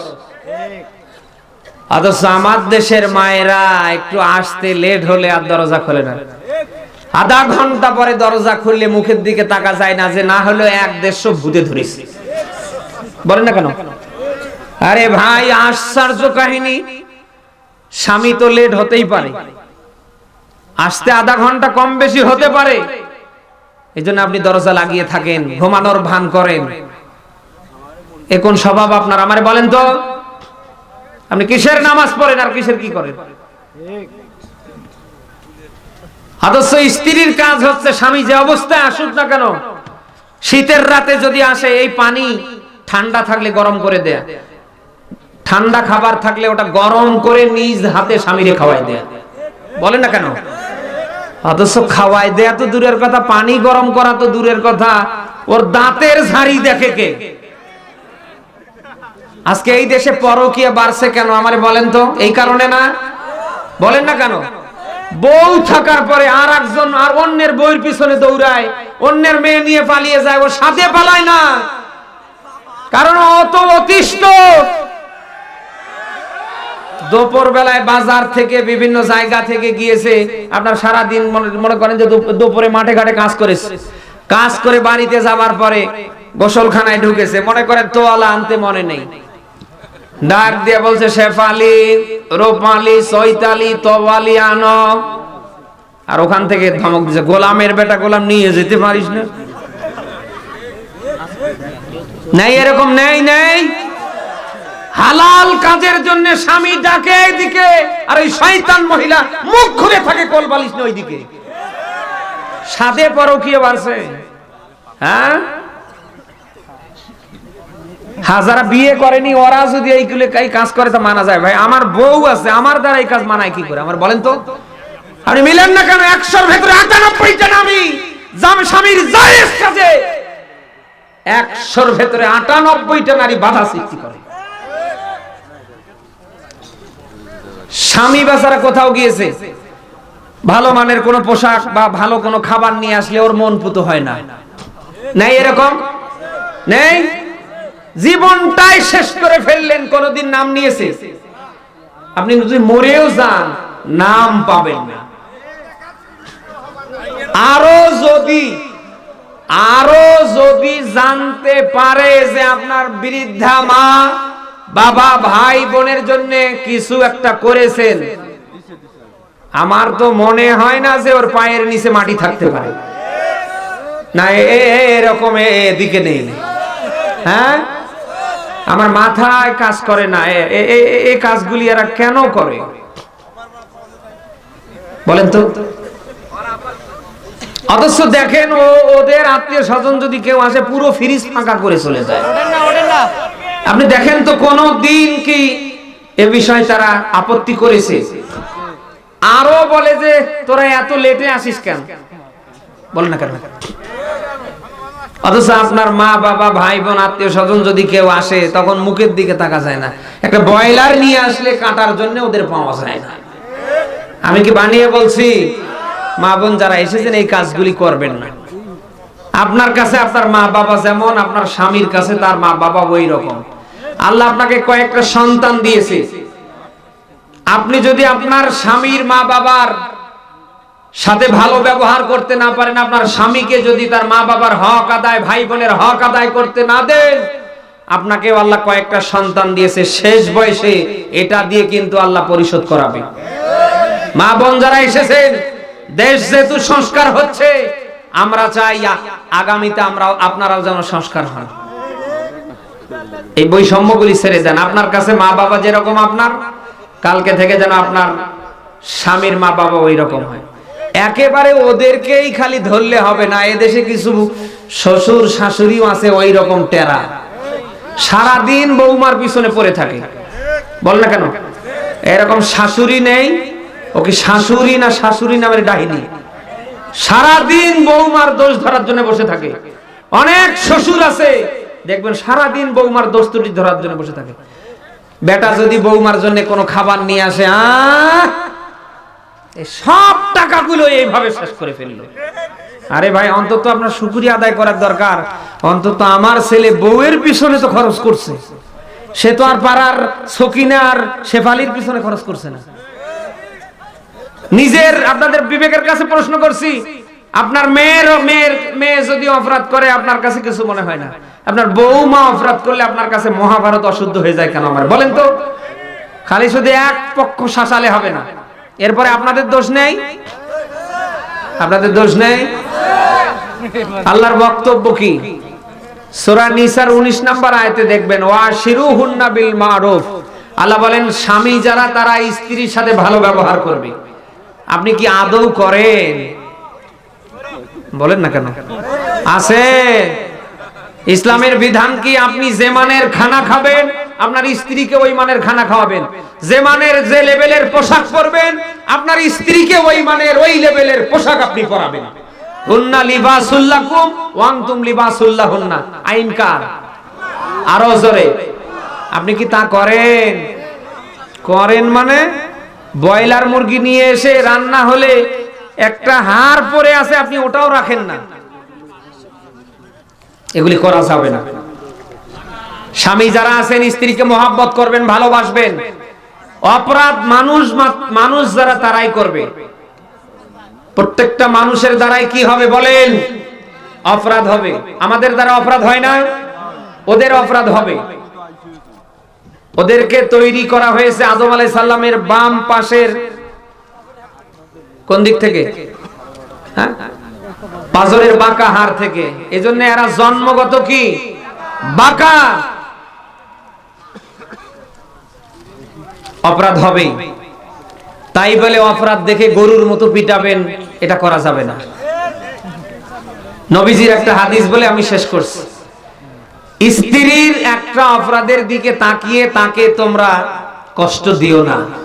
যদি কোনো অপরাধ তোমার দৃষ্টিতে ধরা পড়ে তাহলে তার পূর্বের ভালো দিকগুলি তুমি সামনে দাঁড় করাবে, অন্তত ওই ভালো দিকগুলির দিকে তাকিয়ে আজকের এই অপরাধটা তুমি মাফ করে দেবে। বাংলাদেশে আমরা যারা স্বামী আছি, আমরা যদি এই হাদিস মানতে পারি, কোন বউ কি আমাদের হাতে মার খেতে পারে? বলেন। সামান্য একটু তরকারির লবণ হয়তো বেশি হয় কম হয়, যার কারণে আমরা একেবারে 14 গোষ্ঠী ধরে গালি দেই, ধরে পিটাই। আরে ভাই, যাকে আপনি পিটাচ্ছেন তার শরীরে রক্ত মাংস, সে ব্যথা পায় না? আপনি আঘাত কোথাও পেলে আপনি কি ব্যথা অনুভব করেন না? আজকে একটা অপরাধের কারণে আপনি তাকে এত কষ্ট দিলেন, তার তো হাজার হাজার ভালো পজিটিভ দিক আছে। আমরা কি স্বামী হিসাবে অন্তত এখান থেকে একটা শিক্ষা নিয়ে যেতে পারি না? স্ত্রীর ভালো ভালো দিকগুলির দিকে তাকিয়ে সামনে যে অপরাধগুলি আমরা পাবো এগুলি ক্ষমা করে দেব, পারবো না ইনশাআল্লাহ? স্বামী স্ত্রীর ভেতরে যেন আল্লাহ শতভাগ মিল মহব্বত পয়দা করে দেয়। বলেন আমি। যারা যেখানে আছেন একটু বসেন তো দেখি, বসেন, আল্লাহর রাস্তায় একটু বসেন, একটু জিকির করেন সুবহানাল্লাহ আলহামদুলিল্লাহ। এই ঢুকে পড়ো, বসো, বসেন সবাই, বসেন, এই বসেন। এই লোকগুলি এখনো শীতের মধ্যে দাঁড়িয়ে আছে, আরে বসেন। সুবহানাল্লাহ আলহামদুলিল্লাহ। পড়েন, ঘুমটা ভেঙে যাক। সুবহানাল্লাহ আলহামদুলিল্লাহ। আচ্ছা, এই মাহফিলটা প্রত্যেক বছরই হোক, আপনারা চান? এর পক্ষে আছেন আপনারা সবাই? এই যে প্রোগ্রামটা করতে গিয়ে আপনারা জানেন কম করে হলেও 1 থেকে 1.5 লাখ টাকা খরচ হয়েছে। তাহলে এই 1-1.5 লাখ টাকা একজনের পক্ষে কি এটা কি মানায়? বলেন। 10-এর লাঠি 1-এর কি? বলেন। আমরা সবাই যদি সবার জায়গা থেকে এই মাহফিলটা আগামীতেও হবে, এই মাদ্রাসাটা ভালোভাবে চলবে, আমরা যদি হাত রাখতে পারি, তাহলে কি এগুলি পরিচালনা করা সহজ হবে না? আমি আপনাদেরকে কষ্ট দেব না, 5 থেকে 10টা মিনিট সময় নেব। অনেকের মা নেই, অনেকের বাবা নেই, অনেকের আত্মীয় স্বজন নেই। আমরা কি নিয়ত করতে পারি না মায়ের নামে, বাবার নামে? আমরা আজকে যারা কোরআন শুনতে এসেছি 500 টাকা, 1000 টাকা, 2000 টাকা দিতে পারি, এরকম নিয়ত করতে পারি না? কে আছেন মায়ের জন্য, বাবার জন্য 500 টাকা, 1000 টাকা দেবেন? একটু আল্লাহর রাস্তায় হাত দেখান। লিল্লাহে তাকবীর। আলহাজ মোহাম্মদ মঞ্জুরুল ইসলাম মঞ্জু, কত? 5000। সাবেক সভাপতি অত্র মাহফিলের, উনি অসুস্থ, দোয়া করতে বলেছেন, 5000 টাকা দিয়েছে। লিল্লাহে তাকবীর। আমরা ওনার জন্য দোয়া করব ইনশাআল্লাহ, আল্লাহ যেন ওনার সুস্থতার উপরে বরকত দান করে। ভাই আছেন 500 টাকা, 1000 টাকা? এই বসো বসো। 500 টাকা, 1000 টাকা দেওয়ার জন্য, দেওয়ার মতো কে আছেন? মা নেই, বাবা নেই? কি নাম? লিল্লাহে তাকবীর। কি নাম? আল্লাহ তোমার বান্দা আব্দুল খালেক নামে নাম, 500 টাকা আল্লাহ তাআলা মাদ্রাসার জন্য, কোরআনের জন্য করলো দান, আল্লাহ কবুল করে নেন। যে নিয়তে দান করেছে মনের মাকসাদ পূর্ণ করেন, জীবনের গুনাহ আল্লাহ maaf করে দেন, আমিন। আর কে আছেন? আর কে আছেন? 500 টাকা, 1000 টাকা, মা নেই, বাবা নেই? ভাই আপনার ধান ধান ধান, হ্যাঁ ব্যাগ তো নামবে ভাই। 500 টাকা, 1000 টাকা দেওয়ার মতো এখানে চেয়ারে যারা বসে আছেন, আছেন কেউ? 500 টাকা, 1000। ও চাচা কত? লিল। আরে নিচে নামেন না কেন আপনারা? ওখানে টাকাটা হাতে নিলে তো হচ্ছে। চাচার নাম কি?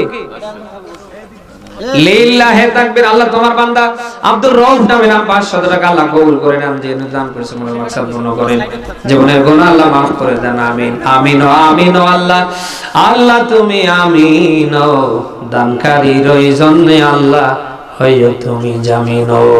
500 টাকা, 1000 টাকা নগদে অথবা বাকিতে।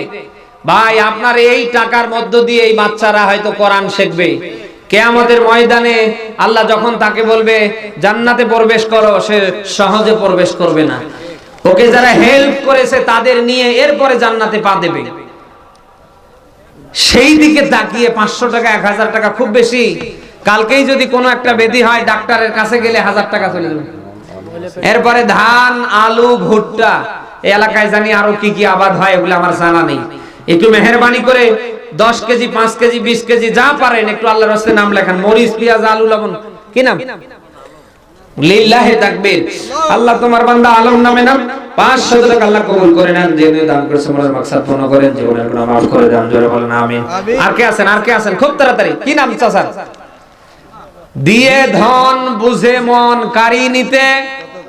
10 বছর আগে যারা ছিল কোটিপতি, এখন তারা রাস্তার ভিক্ষুক। বলেন না কেন? এই ধন সম্পদ শুধু আপনার কাছে থাকবে, আপনি এটা মনে করিয়েন না। এর রদ বদল হবে না? হবে না? যদি রদ বদল না হইতো, লিল্লাহে তাকবীর। আল্লাহ তোমার বান্দা সাদিকুল নামে নাম, 500 টাকা আল্লাহ কবুল করে নেন। যে দান করেছে মনের মাকসাদ পূর্ণ করেন, জীবনের গুনাহ আল্লাহ maaf করে দেন, আমিন। আর কে আছেন? ভাই ভাই এই ভাই নাকি? দিয়ে ধন বসে বন কারি নিতে, নদীর একুল ভাঙ্গে অকুল করে, এই তো নদীর খেলা। সকাল বেলার বাদশারে তুই ফকির। আল্লাহ আজকে আপনাকে দিয়েছে, দেওয়ার পরেও যদি এখান থেকে মাদ্রাসার জন্য, ইয়াতিম অসহায় বাচ্চার জন্য আপনি 10 টাকা বের করতে না পারেন, আপনি মনে রাখবেন এটা একদিন না একদিন আপনার হাত থেকে আল্লাহ নিয়ে নেবে।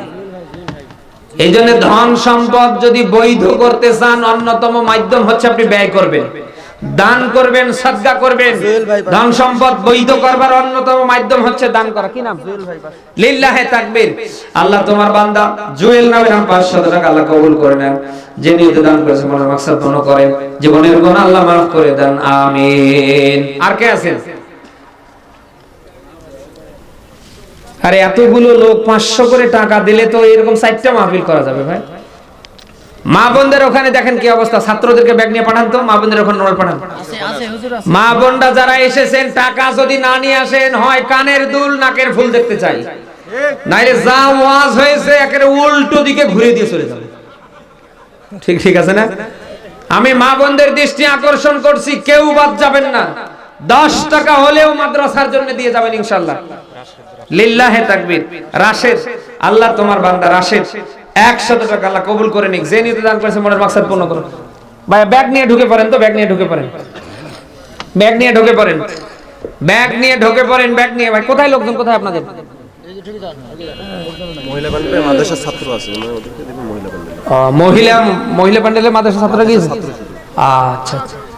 মা বোনরা যারা দান করবেন, আপনাদের দৃষ্টি আকর্ষণ করছি, মাদ্রাসার ছাত্র ব্যতীত কারোর ব্যাগে টাকা দেবেন না, কারণ অনেকে সুযোগ সন্ধানী আছে। বলে না কেন? মাদ্রাসার ছাত্র যারা ঢুকেছে তাদের হাতে দেবেন। আর আপনারা আল্লাহর রাস্তায় যার পকেটে 6 টাকা আছে, বিড়ি এবং মেজবাত দি একটু দোকান তো বের করে দেন। এই লোকজন নেমে পড়েন তো দেখি। সুবহানাল্লাহ আলহামদুলিল্লাহ। তোর ভাই খান নাইলে একটু গরম দেন। সুবহানাল্লাহ আলহামদুলিল্লাহ সুবহানাল্লাহ আলহামদুলিল্লাহ। এই মজনু ভাই লোকটা ঢুকান না। আল্লাহ তুমি দেখো কার পকেটে টাকা আছে আর কার পকেটে টাকা নেই। টাকা থাকার পরে যদি কারোর হাত পকেটে না ঢোকে, টাকা কিভাবে বের হয় নিজের চোখে কালকে 12টা বাজার আগে দেখতে পারবেন। নাম প্রকাশে অনিচ্ছুক 500 টাকা মহিলা। আল্লাহ তোমার বান্দা 500 টাকা নাম প্রকাশে অনিচ্ছুক বাবার জন্য দোয়া চাই। বাবাকে তুমি সুস্থ করে দাও, মাফ করে দাও, আমিন। যারা যে নিয়তে ভাই আল্লাহর রাস্তায় একটা করে নিয়ত করেন, পকেটে হাত ঢুকান, লিল্লাহি তাকবীর। আল্লাহ তোমার বান্দা আব্দুর রহমান নামে নাম 500 টাকা আল্লাহ কবুল করে নেন। যে নিয়তে দান করেছে মনের মাকসাদ পূর্ণ করেন, জীবনের গুনাহ মাফ করে দেন। খাদিজা মহিলা 500। এই গরম আছে ভাই, বাকি কেউ লেখা ঢাং চালে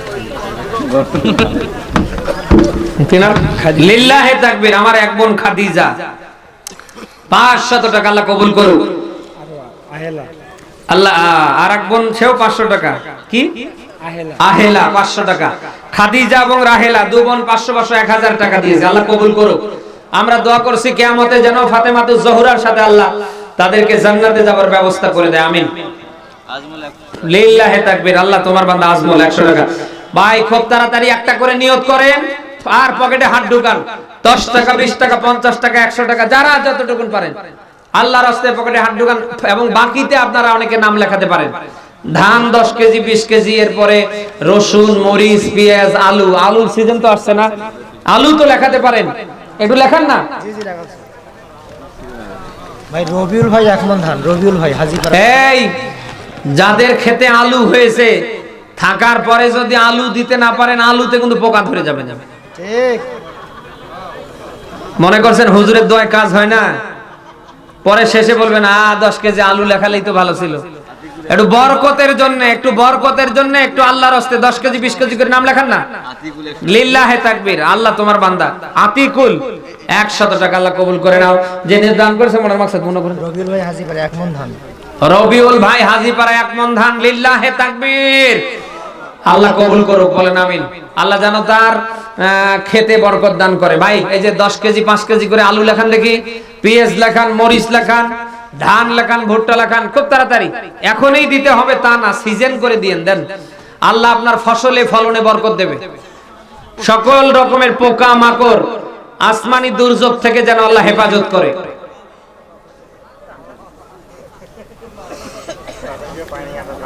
সবাই কি টাকা দিয়েছে হুজুর? সবাই টাকা দিয়েছে? আরে এ তো কঠিন শক্ত লোক রে ভাই। এতক্ষণ অন্য জায়গায় হলে 2-4 লাখ টাকা কালেকশন হয়ে যেত। ভাই দেন না 500 করে টাকা, 10 কেজি করে ধান লেখান। 1 মণ ধান। লিল্লাহি তাকবীর। ভাই নাম কি? আল্লাহ তোমার বান্দা আলমগীর ভাই 10 কেজি ধান না, 1 মণ ধান আল্লাহ কবুল করে নেন। যে নিয়তে দান করেছে আল্লাহ মনের মাকসাদ দান। বোর্ডিং এর জন্য আলু যারা আব্দুর রাজ্জাক 1 মণ ধান। আব্দুর রাজ্জাক 1 মণ ধান। লিল্লাহি তাকবীর। আল্লাহ তোমার বান্দা আব্দুর রাজ্জাক নামে 1 মণ ধান আল্লাহ কবুল করে নেন। যে নিয়তে দান করেছে মনের মাকসাদ পূর্ণ করুন। আল্লাহ তার ফসলে ফলনে বরকত দেন, আমিন। আর কে আছেন? আরে ভাই 10 কেজি করে আলু লেখাতে পারতেছেন না? ও আলু নাই এদিকে না, বোর্ডিং এর জন্য কিছু করে দেন না ভাই। এই ছোট কি লিল্লাহি তাকবীর। আব্দুর রাজ্জাক নামে 1/2 মণ আলু 20 কেজি। মোবাইল নাম্বারটা নেন। 20 কেজি আলু আল্লাহ কবুল করে নিক। ইয়াতিমদের পাশে যদি কেউ দাঁড়ায়, দাঁড়ান কে? বলেন। তিরমিজির একটা হাদিস বলেন, কেউ যদি ইয়াতিমের মাথায় হাত বোলায়, এই হাতের নিচে যত চুল পড়বে প্রত্যেকটা চুলের বিনিময়ে একটা করে নেকি আল্লাহ তার আমলনামায় দেবে। এখন আপনি বলেন, সেই ইয়াতিম খানা লিল্লা বোর্ডিং এ অসহায় অনেক ইয়াতিম বাচ্চা আছে, আপনি তাদের জন্য যদি আধা মন ধান, 10 কেজি আলু, রসুন, মরিচ, পেঁয়াজ 50 টাকা দিয়ে খাড়া হতে পারেন, আপনার সম্মান কমে যাবে নাকি? একটু দেন, একটু দেন, বোর্ডিং এর জন্য 10 কেজি 5 কেজি করে আলু দেন না ভাই, খুব তাড়াতাড়ি দেন।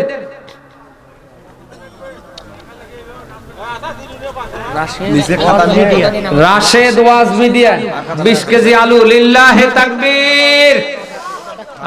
রাশেদ ওয়াজ মিডিয়া আমার ভাই মিডিয়া, আল্লাহ তার এই মিডিয়াকে যেন গোটা দেশের জন্য কবুল করে, বলেন আমিন। উনি 20 কেজি আলু আল্লাহ কবুল করে নেক, বলেন আমিন। আর কে আছেন ভাই? খুব তাড়াতাড়ি, একটু খুব তাড়াতাড়ি।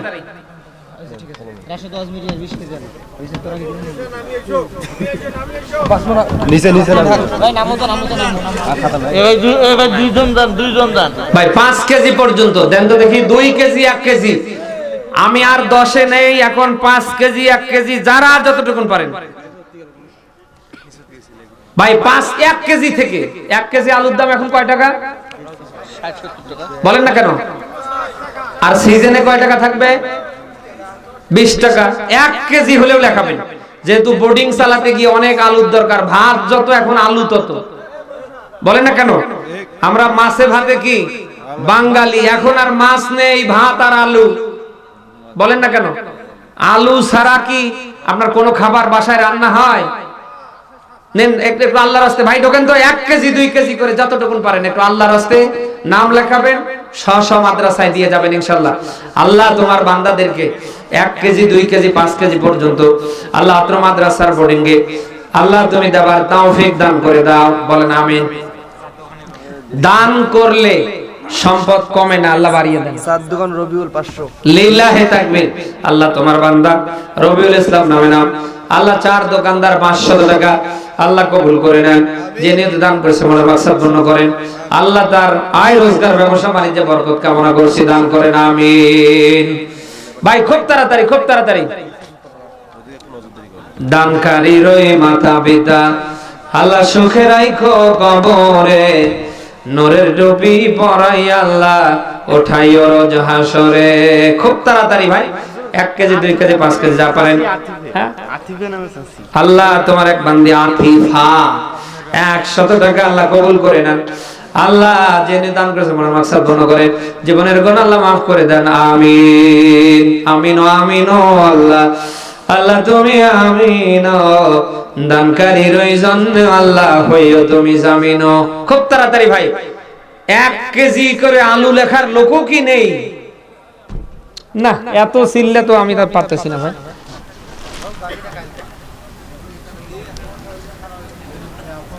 হ্যাঁ কি লিখছি?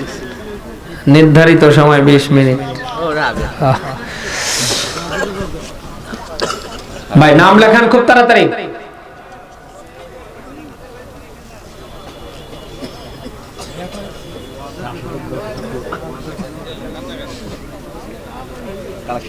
আমরা দরুদ ইব্রাহিম পড়ি, আল্লাহুম্মা সাল্লি আলা মুহাম্মাদি। যারা বসে যারা দাঁড়িয়ে আছেন আল্লাহর রাস্তায় বসেন, খুব তাড়াতাড়ি বসেন। মা নেই, বাবা নেই, আমরা মায়ের জন্য বাবার জন্য, আর কলম খাতা নিয়ে যারা গিয়েছেন, যদি কেউ দয়া করে, জোর করে প্রীতি হয় না, ভালোবাসা হয়, বলেন না কেন? এই জোর করে কি প্রেম প্রীতি ভালোবাসা হয়? জোর করে কিছু আদায় করা যায় না। মা বোনদের ওখানেও যদি পারেন মাদ্রাসার ছাত্রদেরকে আপনারা খাতা কলম নিয়ে পাঠান, যদি পারে মা বোনরাও 1 কেজি 2 কেজি করে আলু, পেঁয়াজ, মরিচ, রসুন, আদা। আরে ভাই 7 দিনের বাজার থেকে একটা একটা করে টানলে 1 সপ্তাহে ওরা 1 কেজির বেশি দিয়ে ফেলবে, বলেন না কেন? দেখেন মা বোনদের ওখানে দেখেন। আর আপনারা সবাই বিসমিল্লাহ সহ সূরা ফাতিহা, সূরা ইখলাস 3 বার পড়েন, দরুদ ইব্রাহিম কয়েকবার পড়েন। আউযু বিল্লাহি মিনাশ শাইতানির রাজিম, বিসমিল্লাহির রাহমানির আলহামদুলিল্লাহি রাব্বিল আলামিন আর রাহমানির রহিম মালিকি ইয়াউমিদ্দিন ইয়্যাকা না'বুদু ওয়া ইয়্যাকা নাস্তাঈন اهدنا الصراط المستقيم صراط الذين أنعمت عليهم গয়রিল মাগদুবি আলাইহিম ওয়ালাদ-দাল্লিন। বিসমিল্লাহির রহমানির রহিম। কুল হুয়াল্লাহু আহাদ। শাহিন মেম্বার পদপ্রার্থী এই বছরের শনিবার 1 বস্তা আলু। লিল্লাহে তাকবীর। অত্র এলাকার আমাদের কি নাম? শাহিন ভাই। আগামীতে উনি ওয়ার্ড পর্যায়ে নির্বাচন পদপ্রার্থী না? উনি 1 বস্তা আলু, কত? 1 বস্তা আলু দেবেন। আল্লাহ তাআলা ওনার এই এক বস্তা আলুকে যেন কবুল করে। আগামীতে যেন উনি অত্র ওয়ার্ডের জনপ্রতিনিধি হতে পারে, আল্লাহ যেন সে ব্যবস্থা করে দেয়। আরে আলু দিতে পারেন না, দোয়াও করতে পারেন না, আপনার কি দেবেন বলেন? কেউ দিলে তো উৎসাহ দেবেন, সেটাও পারেন না। আমরা দোয়া করছি শাহিন ভাইকে যেন আগামীর ওয়ার্ডের জন্য আল্লাহ জনপ্রতিনিধি বানিয়ে দেন, বলেন আল্লাহুম্মা আমিন। খুব তাড়াতাড়ি ভাই, খুব তাড়াতাড়ি আমরা দরুদ ইব্রাহিম পড়ি, সূরা ফাতিহা, সূরা ইখলাস পড়ি। আলহামদুলিল্লাহি রাব্বিল আলামিন, আর রহমানির রহিম, মালিকি ইয়াউমিদ্দিন, ইহদিনাস সিরাতাল মুস্তাকিম, সিরাতাল লাযীনা গয়রিল মাগদুবি আলাইহিম ওয়ালাদ-দাল্লিন। আমিন। বিসমিল্লাহির রহমানির রহিম। قل هو الله أحد الله الصمد لم يلد ولم يولد ولم يكن له. بسم الله الرحمن الرحيم. قل هو الله أحد الله الصمد لم يلد ولم يولد. بسم الله الرحمن الرحيم. قل هو الله أحد الله الصمد لم يلد ولم يولد. এই ভাই, রাত 1টা বেজে গিয়েছে, আর খেলা করার সময় নেই। এই হুজুর, বাদ দেন, যা হয়েছে হয়েছে। বসেন তো, আপনারা সবাই বসেন। মা বোনদের ওখান থেকে রুমাল টুমাল সব আসছে? ওইখান থেকে ওখানে মজনু শাহ ভাই, শেষ করে আর পারছি না। রাত প্রায় দেখছেন আপনি 1টা বাজতেছে, যেখানে 12টায় শেষ করার কথা সে জায়গায় 1টা পর্যন্ত চলে আসছে। আগামীতে মাহফিল করলে আরো 5টা বক্তা রাখবেন। এত দরকার তো নেই, এমনি জায়গার কত হুজুর আসে কথা বলার জন্য। আপনারা এশারের পর থেকে তাদের হয়তো মসজিদের ইমাম সাহেবকে